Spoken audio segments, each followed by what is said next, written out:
इस उत्तर प्रदेश 8 साल बेमिसाल के आप नायक हैं और महाकुंभ विश्व का सबसे बड़ा आयोजन, सांस्कृतिक आयोजन, 60 करोड़ से ज्यादा लोगों का बहुत कम समय में वहां आना, इतना सफलतम आयोजन सदियों तक याद रहेगा। सदियों पहले कभी नहीं हुआ, पूरे विश्व में कभी संपन्न नहीं हुआ। आप उसके सारथी हैं।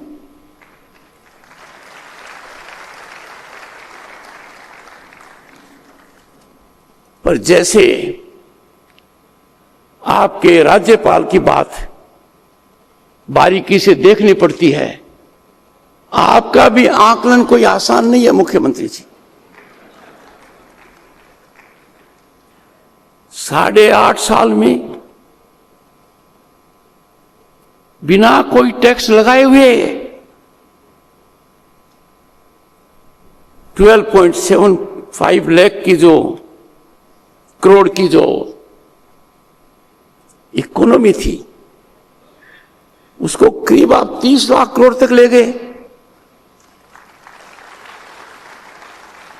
हर अर्थशास्त्री के लिए अचंभा है कि उत्तर प्रदेश, उत्तम प्रदेश इस तरीके से बना है। यह शोध का विषय है। पर व्यक्ति आए, उसमें भी आपने डबल छलांग लगा दी, 46,000 से 1,10,000 कर दी। भारत गणतंत्र का 55% एक्सप्रेसवे आपके यहां पर है। दुनिया के बहुत से देश हैं जिनमें बहुत कम संख्या है मेट्रोस की, पर आपने यू हैव फ्रॉगलिप्ड। अभी मेरी जानकारी के हिसाब से 6 शहरों में मेट्रो हैं और देश में आप अव्वल नंबर है।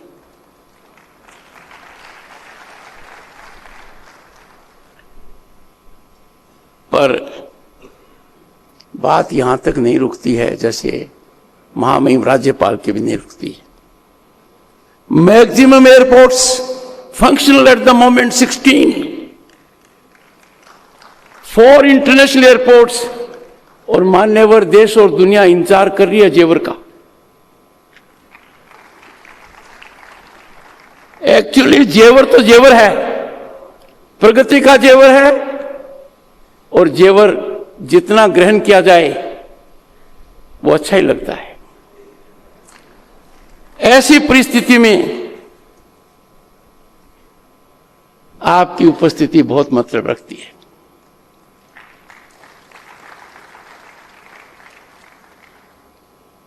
आपके बारे में जो महामहिम राज्यपाल ने कहा 100% सही है।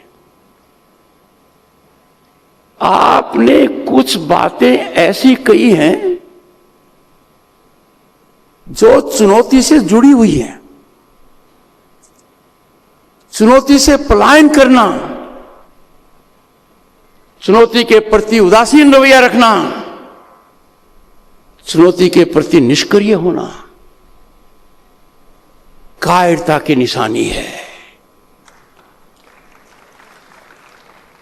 कायरता का कोई भी अंश उत्तर प्रदेश के मुख्यमंत्री में नहीं है। इसमें कोई मेडिकल जांच की आवश्यकता नहीं है। भारत गणतंत्र के सबसे बड़े प्रदेश उत्तर प्रदेश, उत्तम प्रदेश के महामहिम राज्यपाल और आज के कार्यक्रम की केंद्र बिंदु श्रीमती आनंदीबेन पटेल नाम ही काफी है। आनंदीबेन पटेल नाम ही काफी है। देखिए क्या दिन चुना है, क्या सोच है। 1 मई जहां आप मुख्यमंत्री रही, मंत्री रही, अध्यापक रही, आज गुजरात का स्टेट हुड डे है। ये आपका सोच है। गुजरात आपके दिल में धड़कता है। सभी गुजरात भाई बहनों को आज के इस शुभ अवसर पर मेरी शुभकामनाएं। आज 1 मई श्रमिक दिवस भी है। सोच देखिए, जिनके लिए जीवन भर काम किया, उस दिन को पुस्तक विमोचन के लिए आपने चुना, साधुवाद के पात्र। I congratulate the honourable governor. इन्होंने हिम्मत तो हमेशा दिखाई है और हिम्मत को मैंने देखा है, हिम्मत का मैंने फायदा उठाया है, पर ऐसी पुस्तक लिखना आसान नहीं है और ईमानदारी से लिखना बहुत मुश्किल है। चुनौतियां मुझे पसंद हैं, सबसे बड़ी चुनौती है ये लिखना की चुनौतियां मुझे पसंद। आप साधुवाद की बात। मुझे लगता है कि चुनौती नहीं है तो फिर जीवन का सार भी बेकार हो जाता है।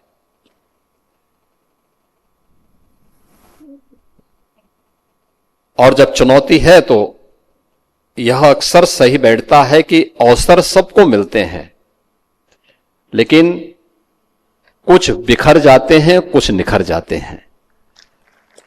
निखरते वही है